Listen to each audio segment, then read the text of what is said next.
Argentina,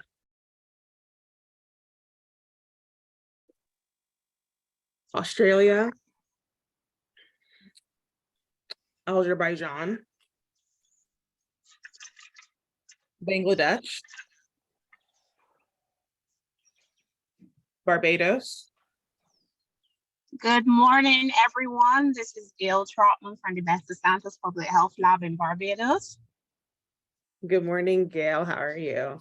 Belize, Canada. Good morning. This is Michelle McLaughlin from the Public Health Agency of Canada, and I'm joined by my colleague Pooja Shri Mishra. Good morning to you both. Cape Verde, Denmark, El Salvador, Finland, Germany. Hello, this is Medish Nifus for the German Federal Foreign Office. Good morning. Ghana, India, Indonesia, Jordan, Mali, Malaysia, Netherlands, Nigeria. Netherlands is here. Good morning. Nigeria, Peru, Good morning. This is Ernesto from Cayetano Heredia University. good morning. Republic of Korea, South Korea, Saudi Arabia, Singapore, Spain, South Africa, Tanzania, Thailand, Uganda, Peter Babigumira Harvey for Uganda. hi Peter, Ukraine, Hi, this is Anna Prihodko from the Public Health Center of the Ministry of Health of Ukraine. United Kingdom,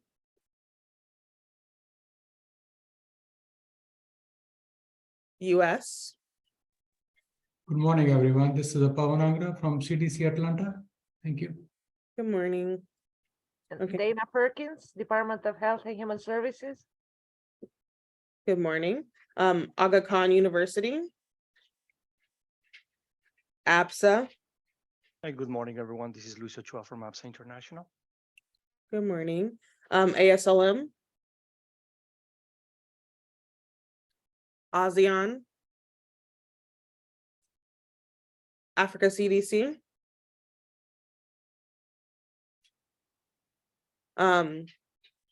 BWCISU, CARFA, Good morning, I'm Michelle Hamilton, the Head of Laboratory Services and Networks at CARFA. good morning. Chatham House, CRDF, FAO, IAEA, IEGBBR. Good morning, it's Leanne Winter. Good morning. IFPA, IGEM,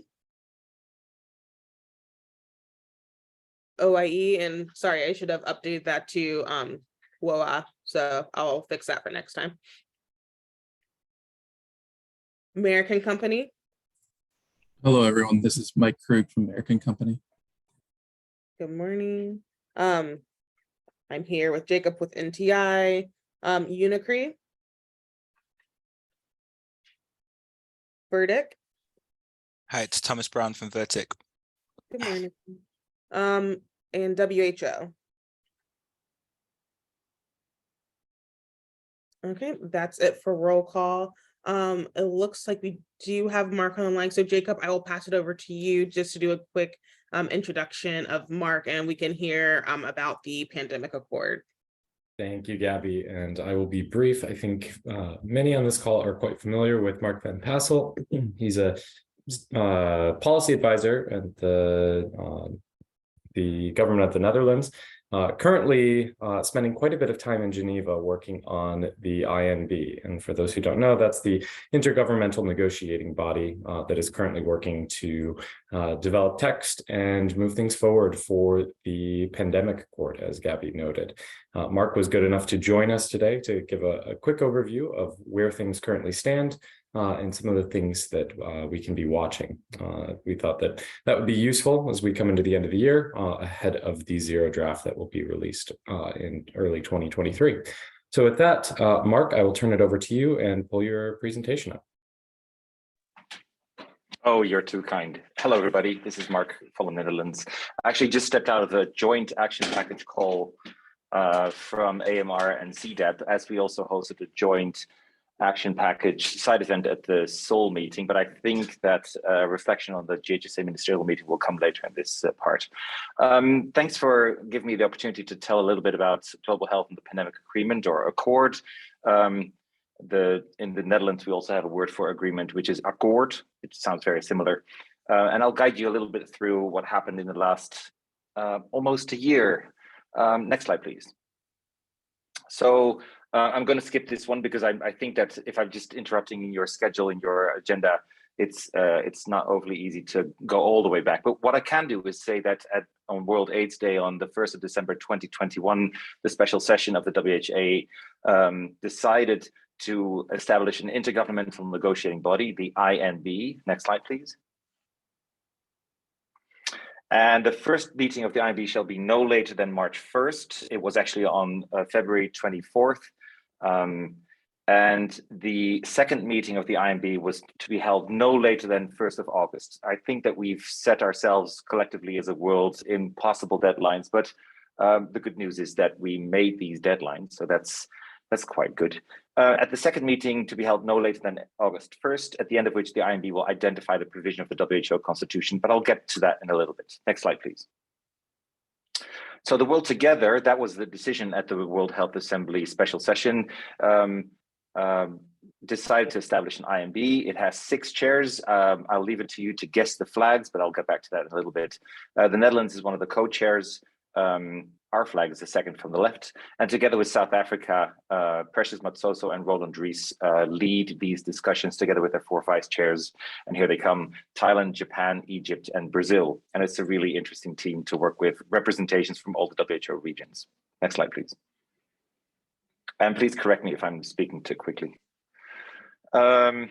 Interestingly, there's a whole legal issue with having the second meeting before the August 1st, which means that all of the meetings after the first meeting, as you can see on the left side of the screen on 24th to 26th of February, had to be resumed sessions. So you'll see INB1 R1, INB1 R2. So they were all part of the first session. We had public hearings. There were deadlines for an online tool for all the countries to submit their ideas, what should be in a pandemic accord.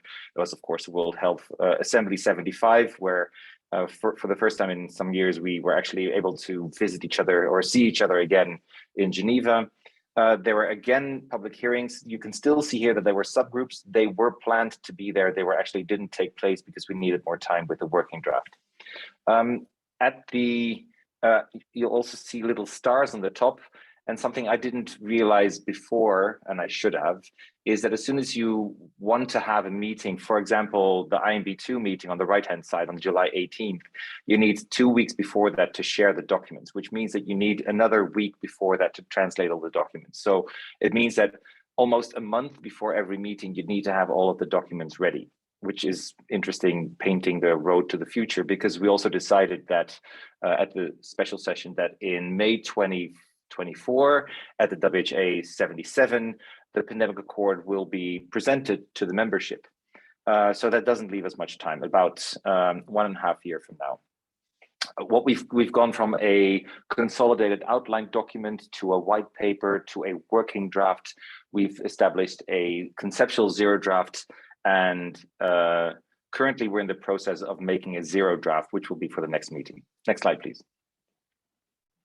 Okay, so this is what happened at INB2. We need to consider the working draft, and of course, all of the countries reflected on this, what they wanted, what they didn't want. And you can see all of these documents online because the INB has a really good website where you can view the meetings, everything that's live recorded. We started live recording, I think, at the second meeting. So you can watch all of that, and all of the documentation is there. The public hearings have been recorded, so you can watch them as well. There's some Q&As for countries or for individuals that fear that all sovereignty of countries is handed over to WHO, which it is not. So at INB2, we need to consider the working draft and identify the provision of the WHO constitution. And this is a pretty big deal because it tells you something about whether these are just recommendations or whether these are going to be binding obligations for member countries. Next slide, please. All right, so what does it mean to identify the provision in the WHO constitution? So there's not a whole lot of instruments that the WHO has made, as you can see, or developed.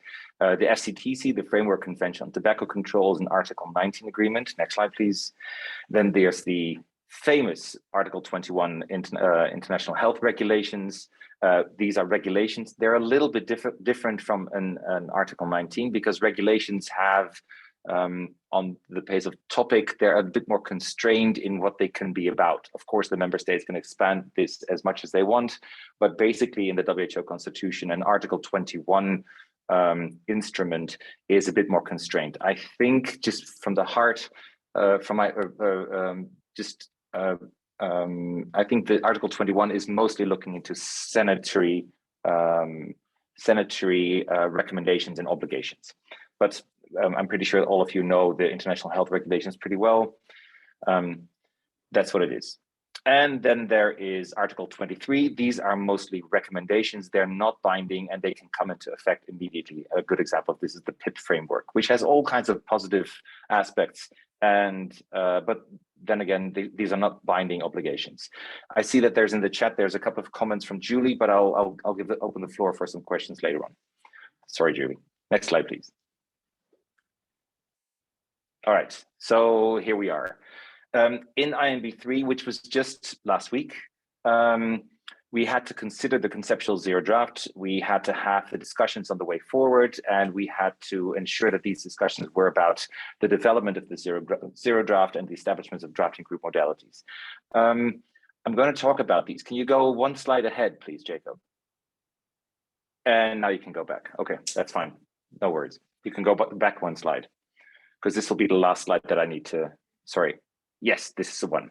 As you can see, what we've had between INB2 and INB3, so the red blocks, there were all the regional conferences of the WHO regions. There were another set of public hearings at the end of September. There were informal focused consultations. Again, these were about equity, about complex issues like One Health, AMR, climate. There was one about IP issues and equity.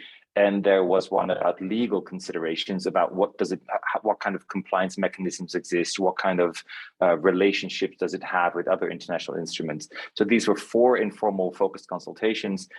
They have been, of course, they have been taking place. Over here it says to be confirmed, but you can watch all of these at the INB website. And you can see in these informal focused consultations, there was room for experts to reflect on this. The little red stripe mid-November is when the conceptual zero draft was shared with everybody. There was a member state briefing on the 18th of November where the co-chair Roland Ries was explaining what the conceptual zero draft was going to be like. And now I can reflect a little bit without having any slides because it was only last week, something about what we decided at INB3 or concluded. What we concluded is that the member states, they liked the conceptual zero draft, but it did not contain enough legal text, exact concrete legal provisions. And they mandated the Bureau to come up with the zero draft to be shared before or on February 1st. So there goes our Christmas holidays, to give a full zero draft with legal text in there, which countries don't have to agree with the content because currently nothing has been removed. Some countries have said that they want AMR in it. Some countries have said that they want to have shared common but differentiated responsibilities. Some countries have said that they want a strong One Health and AMR component in it. Some countries have focused much more on health literacy and mis and disinformation. So it's a whole bunch of different topics that have been put together right now. And now for all of these topics, we need to have legal text. And that's not very easy. But the member states trust the Bureau to make this. And that means that on February 1st, a zero draft with more concrete legal provisions and not excluding any topic that was in the conceptual zero draft will be handed over to the member states. And I think on 22nd of February, for 5 days, the member states will then start negotiating about this zero draft in a full read through. And not necessarily focusing on the first chapter or on the second chapter. I have I didn't prepare this presentation enough that I could tell you. So what kind of consequences does this have for the action package on biosafety and biosecurity? But what I can do is I can of course Jacob already has of course this conceptual zero draft is publicly available. I can pinpoint where there are considerations regarding biosafety and biosecurity. I think they're in Article 8 and they're in Article 9, and I can give the specifics about this. And this is mostly about harmonizing procedures and standards for biosafety and biosecurity and making sure that research that takes place in laboratories can be conducted safely. And there's some wording also about, I think, gain of function on this. So there are definitely not necessarily opportunities, links to this action package regarding the biosafety and biosecurity thematics.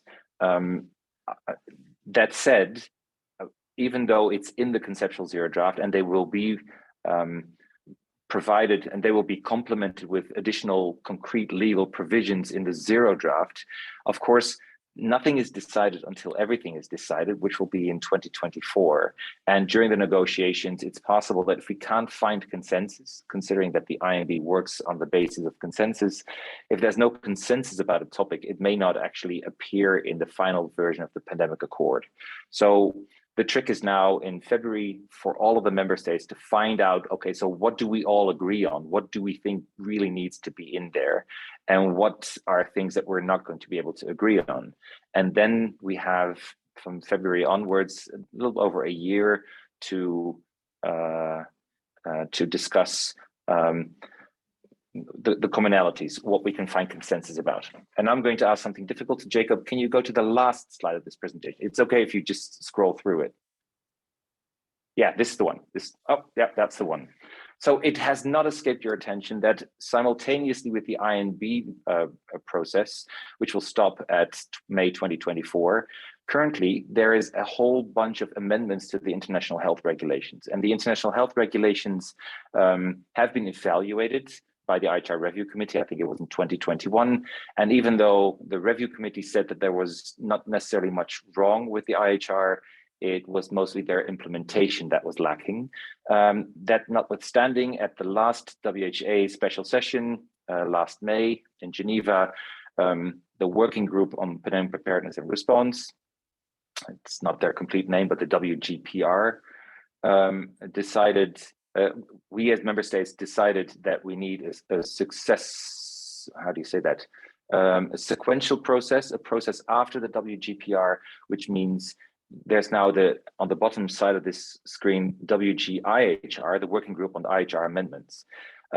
We have collected, the world has put forward, it's a scary number, 309 amendments to the IHR, which are currently being evaluated by a technical group, the IHR Review Committee. They're going to give their report to the Director General on January 15th.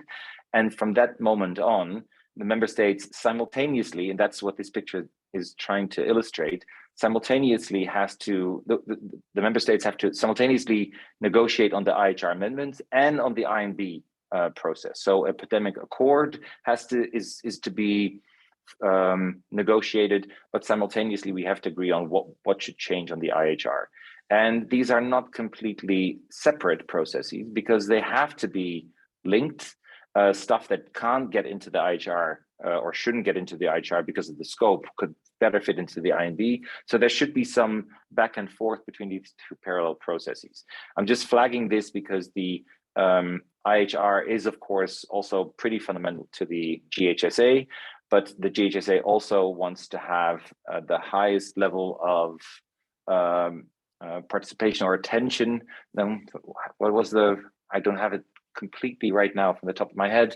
I think one of the aims of the GHSA was to prepare the world better against infectious diseases. And pandemic accord is, of course, one of these things, one of these instruments that could help prepare the world better against the next pandemic. But the IHR is, of course, something that is the bedrock of global health architecture. So we have to make sure that these processes are well aligned, don't conflict, don't duplicate things, and don't get in each other's way. And I think that's all I had to say about this part, Jacob. But if at some point later in a future APP3 call, you'd like to have more in-depth ideas about what the road forward is during the INB process, I'd be happy to come back again and provide some more details. Thanks. Excellent. Thank you so much, Mark. Recognizing the time, sorry. No, not at all. Not on you. Recognizing the time and knowing we have several other agenda items, I'm going to open the floor to see if there are one or two questions that we can answer briefly, and then we can move on. But I just want to give the opportunity before we close out this. Any questions? Raise your hand. Okay, with that then, a huge thank you from all of us, Mark, for joining us today in your presentation. We'll definitely take you up on your offer for a future briefing at some point. We look forward to seeing you again soon. Thanks. Thank you. With that, I'll turn back to Gabby, who will take us through the rest of the agenda. Okay. Thank you so much, Mark, for that. I know it was very last minute, so for you to be able to pull all that together is very helpful. So I will now pass it over to Peter. We're going to do just a quick debrief of the GHSA ministerial. Peter will just give an overview of how the meeting went, and then we'll pass it over to Diane, who's going to so, Peter. Thank you so much, Gabby. Am I loud and clear? We hear some background noise, but we can hear you as well. Oh, sorry. Out now, am I clearer? Yes. Okay. So I'll be quick. The ministerial was it was a very good meeting. And one of the key outcomes was the extension of the GHSA to 2028, as well as setting up of a coordination office for the GHSA's next phase. That is from 2024 to 2028. The Seoul Declaration was prepared and read by our Honorable Minister, that's for Uganda, on behalf of all the other ministers at the end of the meeting. That's like top level summary of the meeting. Apologies for over summarizing. Over to you, Gabby. So before we pass it over to Diana to talk about the site event, I just wanted to open up the floor to see if anyone else who was able to go in person, if they wanted to add anything onto Peter's overview. Okay. I will then pass it over to Diane, and also people can add in comments to the chat box if you want to give your thoughts and opinions on the meeting that way as well. So Diana. Thank you, Gabby. Just to confirm, can you hear me loud and clear? Yes. Okay, I'm going to share my screen right now. So I'll just be giving a brief update on what happened during the side event. And just to confirm if you can see my screen. Yes. Okay, great. So we had this 2 weeks ago, and the side event was basically talking about preventing future threats through global health security agenda action package for biosecurity. And we had the expert forum 6. We had a panel of people who came, and we also had the privilege of having the Honorable Minister of Health for Uganda, who opened our event. The aim of the side event was those 3 things: to review efforts to improve biosecurity and biosafety through the global health security agenda, and to emphasize the importance of integrating these 2 into health security system development.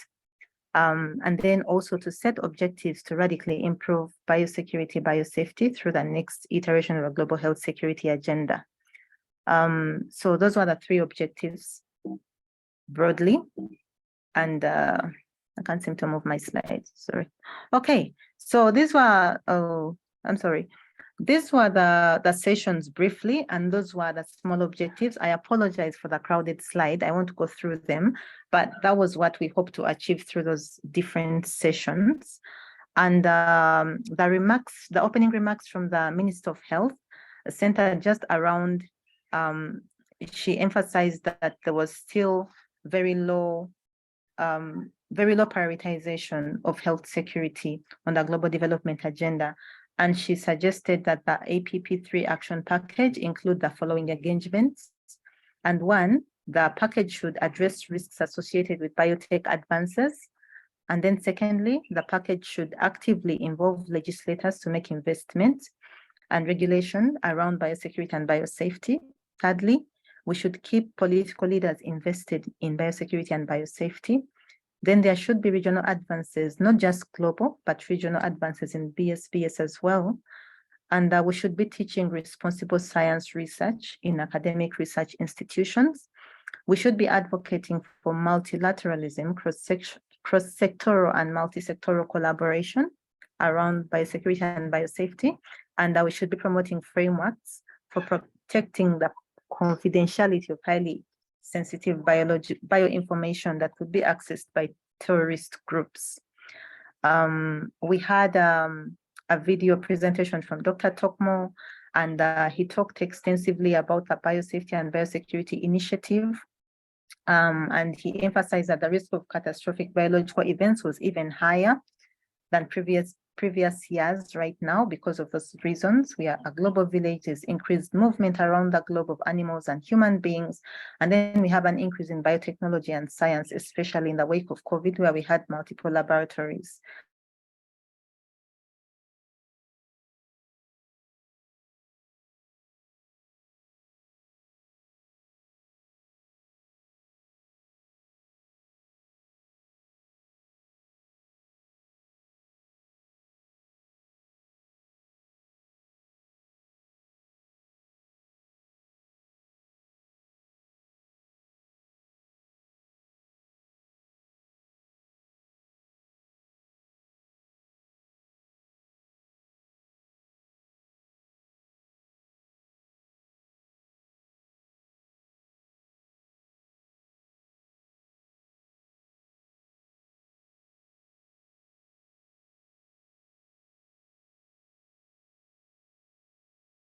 Okay, I thought it was just me who lost internet, but it seems that she might have dropped off. So we will move on to the next agenda item and then come back to Diana, who is giving a an update on the side event. So Peter, do you have Diana's phone number to text her to see Yeah, I'm following up. Okay, perfect. Thank you. Okay, so our next agenda item was, I was just going to do a brief overview of progress on the 2022 APP3 work plan. So I do not have a presentation, but I do have talking points. So give me 1 second. Okay, so for 2022, obviously our co-chairs were Uganda and Africa CDC, and they've done an excellent job with leading us through preparing the 2022 work plan and also making sure that we have been progressing towards our goals. And Uganda has had a long history on working with the Global Health Security Agenda since its launch in 2014, and from the beginning, APP3, we've strived to protect people, animals, and the environment from the release of dangerous pathogens, either accidentally or intentionally, and to prevent the unauthorized access, loss, theft, or misuse of these hazardous biological agents. And we continue to promote responsible conduct of life science. And through this network of experts and our collective effort, we're striving to work towards the goal,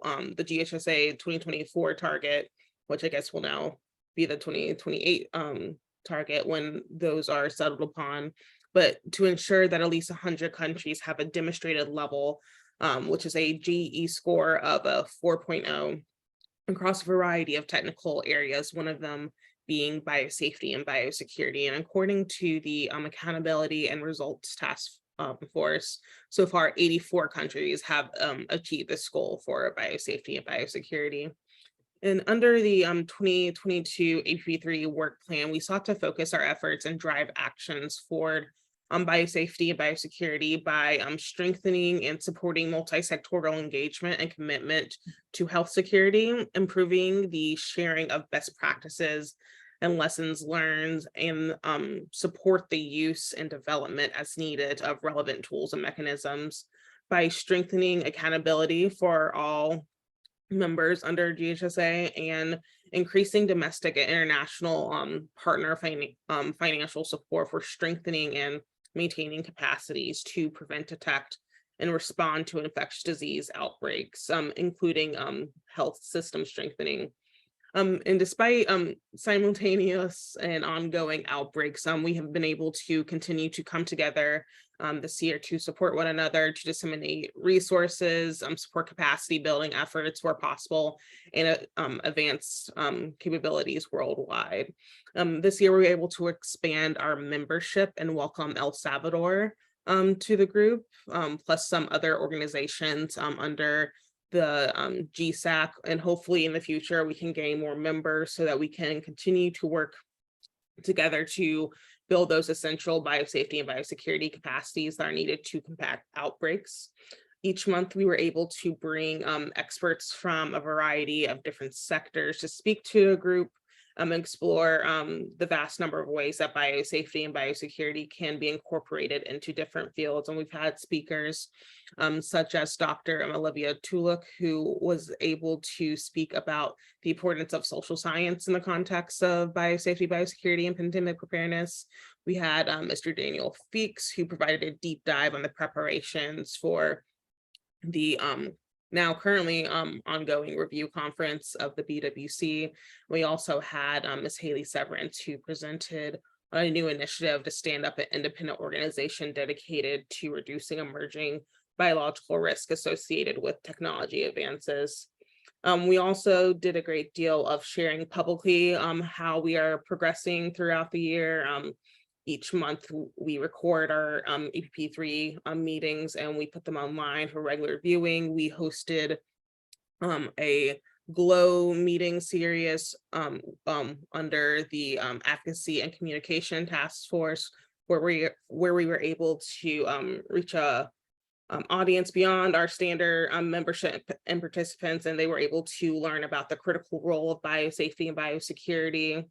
And we were able to provide updates on towards the 2024 GHSA target that focused on biosafety and biosecurity indicators. And then we also heard from APP3 members on their different training programs that they were able to conduct during the COVID-19 pandemic, and also explore future safety and biosecurity challenges that APP3 could one day tackle.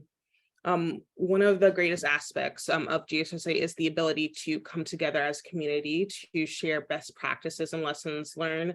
And through our monthly Community Corner newsletter that we've pulled together, we're able to share information and resources across our membership. And then now that the now that the GHSA website is now back up and running, huge shout out to Julie and the task force for advocacy and communications for doing that. We'll be able to once again post those community corner newsletters on the website. On a technical front, many strides were made to further biosafety and biosecurity capacities. As Diana was mentioning earlier, Africa CDC has made great strides with their biosafety and biosecurity initiative, where they've launched several training programs throughout the African continent and are making great strides in building up those regional capacities.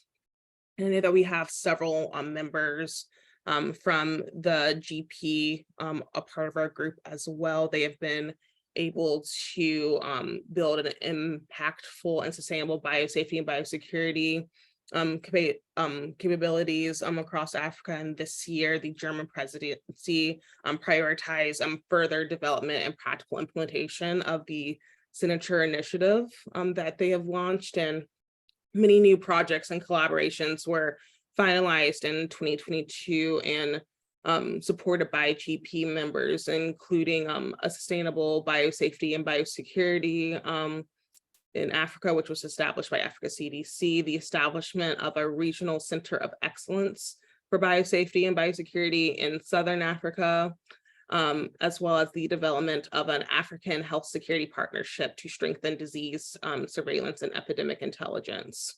And also really focusing on the universalization and effective implementation of the BWC in Africa.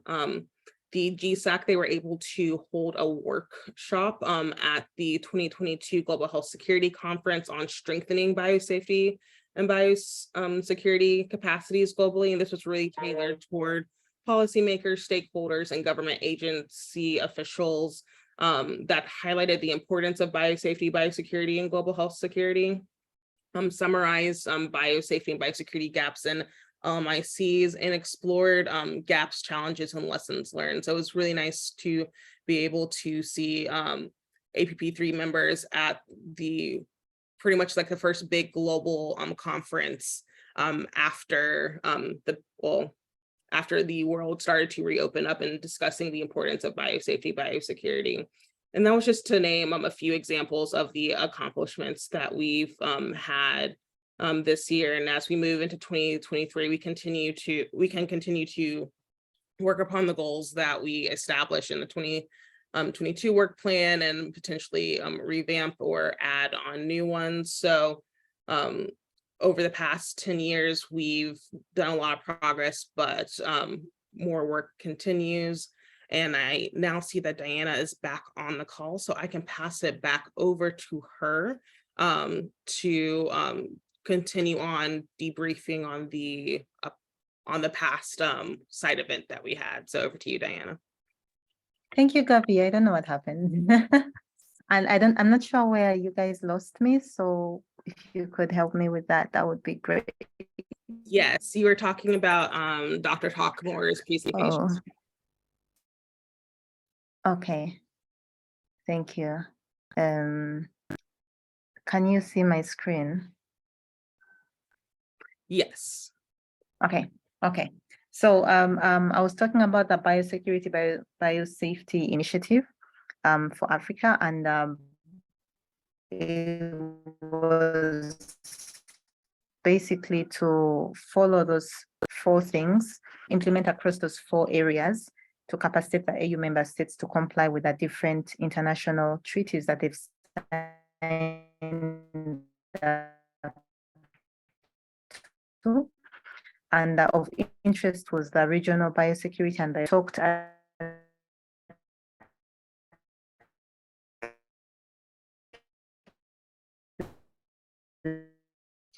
Diane, I think we're starting to audio. build and base. Okay, am I clearer now? You're clear, but your voice is kind of distorted.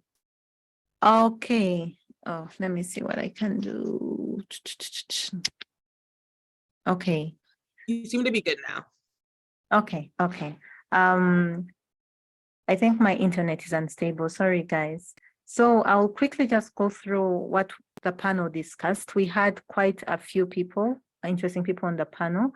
And this was where the panel hinged the current state of biosecurity and biosafety post-COVID centered being able to regulate the laboratory capacities that were built or scaled up during COVID-19, because this presents a biosecurity and biosafety risk. We had so many, and then they kind of talked about the tools that were useful in assessing preparedness and preparedness in terms of health security, which showed that some of those have been updated, like the JEE. And then they also talked quite a bit about safety, because the world was not prepared legally for that. We also talked about the importance of urban preparedness strategies. So if you have an epidemic in cities, how do we kind of prepare cities? So we also talked about, I think it was the UK that highlighted that COVID helped them to transition from just academia to practical actions. Hi, Diana. You're starting to break up. Sorry.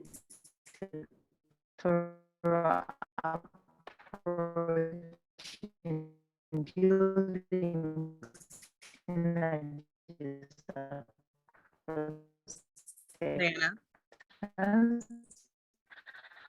And the importance of scaling of flagging some really up. Hi, Dana. Sorry, we're just starting to like lose your connection again, and I'll make sure to collect these slides from you at the end to send out to everyone, so we can try to continue on with your presentation. But if it doesn't work, open, never mind, she dropped. So as I was saying, I'll make sure to collect those slides from her and distribute them out to everyone, because Diana did a very good job helping Peter and Issa run the meeting and doing a meeting report that I had previously sent out to the group.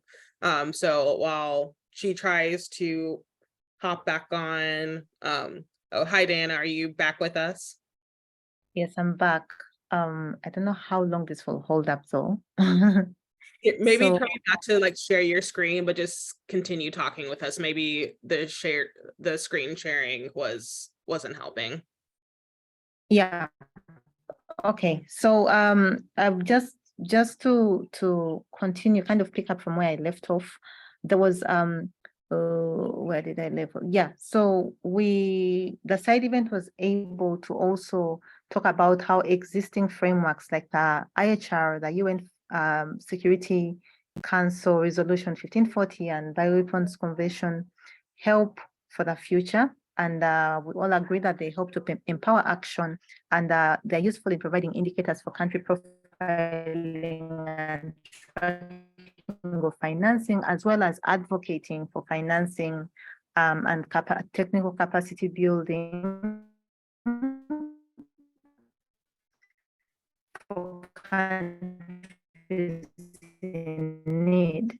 And then they were also useful in fostering a common understanding around international standards and norms, and then implement national standards through information sharing. So there was also a discussion around what the rapid advances in technology meant and how they impact biosecurity. And there was kind of a caution that was issued, I think, by Dr. Rajesh, that countries quickly adopted artificial intelligence in responding to COVID-19, and that these technologies should be leveraged with caution and should not be they should only be leveraged in the event that certain thresholds of notifiable as a norm. There was also a caution, a comment really, that there was an inclination to over-regulate technological advances, and that needs to be kind of balanced against the advantages of having these advances in terms of responding to disease outbreaks. So there's a tension there, how we regulate all these technological advances and not over-regulate them to stifle research and development. That was an interesting discussion. And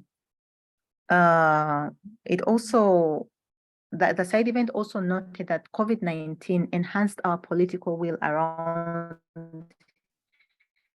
public health and biosecurity capacities, and we should ride this wave to kind of foster political commitment towards biosecurity and biosafety.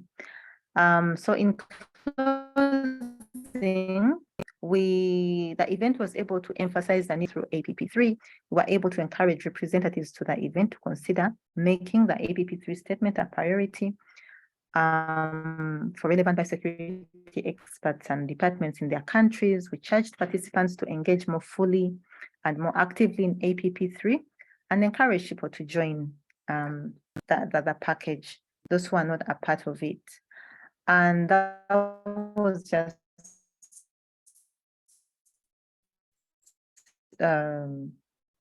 yeah, so that was yes. So we went through that statement as well.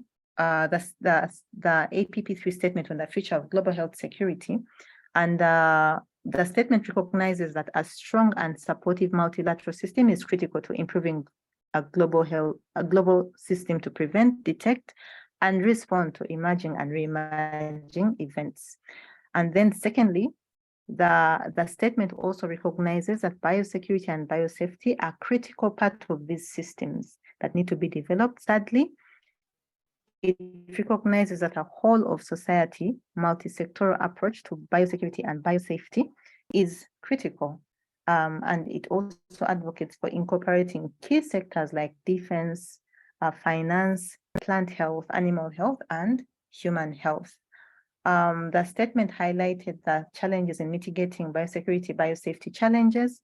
And one of them was that according to the 2021 Global Health Security Index, 94% of countries globally had no national oversight measures for dual use research. Secondly, 176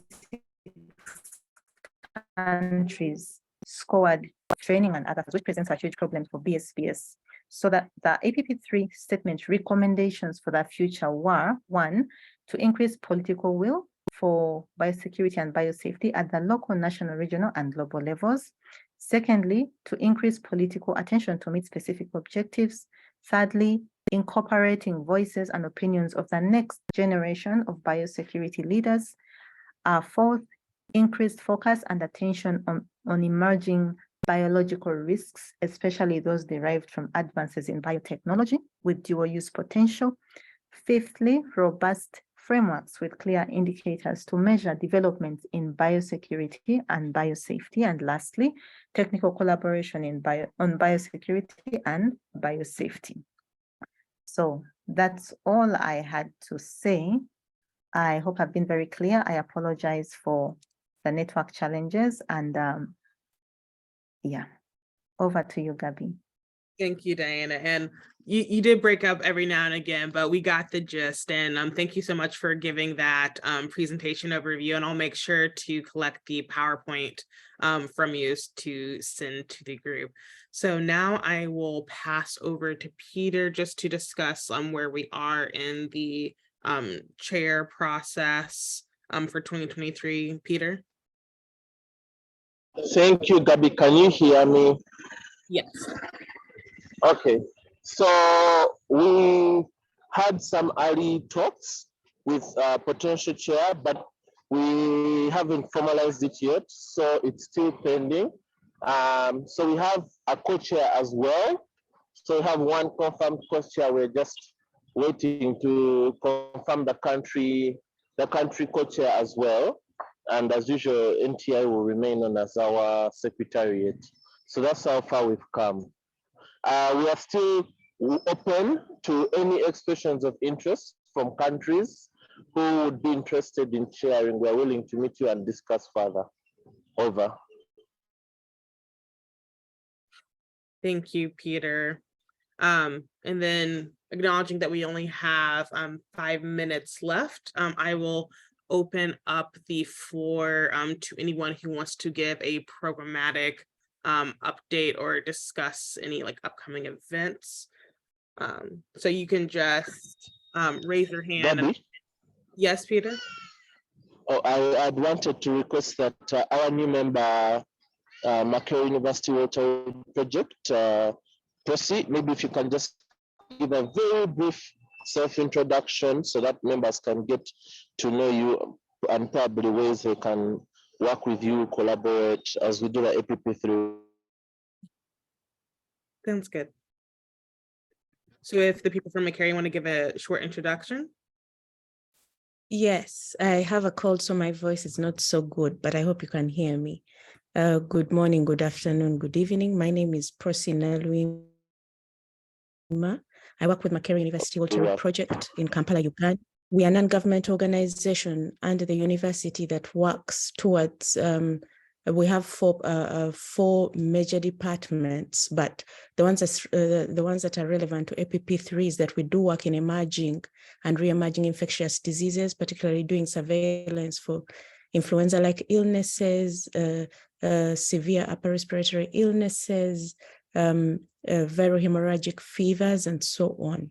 So our labs actually do handle some of these high consequence pathogens, and therefore we are very interested in partnering in how to improve biosafety and biosecurity, both for clinical care and for research that can support responses to not just epidemics, but also biological weapon attacks. I look forward to working with you all. And thanks, Jennifer, for the introduction. Thanks, Peter, for helping us join. Over. Perfect. Thank you so much for joining and welcome. Does anyone else have any programmatic updates? Gabby, I'm happy to give a quick readout on the GBD now. Sounds good. So I think as many are aware, NTI hosted our roughly annual Global Biosecurity Dialogue last month in Cape Town, South Africa. We brought together about 50 experts and policymakers from the private, public, and civilian sectors, and that included regional organizations and others. And it was the first in-person meeting that we've had for the GBD since 2019. Excuse me.